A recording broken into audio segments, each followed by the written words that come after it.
Pourquoi des élections en décembre 2012 pour les petites TPE comme nous et qui sont peut-être concernées? Pourquoi? C'est très simple.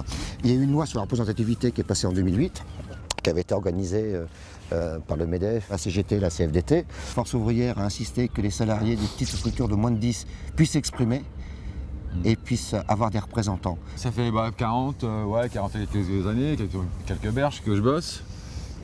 Là maintenant on vient me voir, on me demande de venir voter en décembre 2012.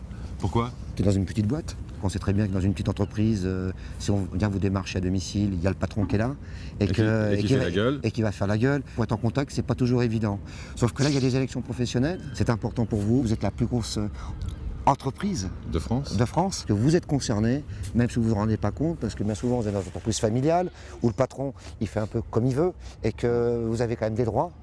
Et que sans vous en rendre compte, vous bénéficiez d'accords ou de négociations qui ont été faites. Donc s'exprimer, c'est aussi choisir aussi les gens qui vous représentent et qui vous donnent des avantages sociaux. Même si des fois on n'en est pas bien conscient, comme les congés payés par exemple. Moi personnellement, qu'est-ce que ça va me rapporter?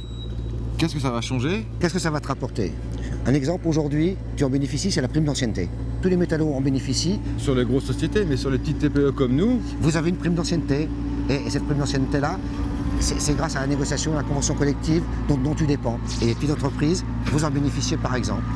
Il faut le but de se battre des fois par rapport au patron pour avoir ça, alors que c'est notre droit. C'est votre droit, tout à fait. Comment est-ce qu'on fait pour le savoir?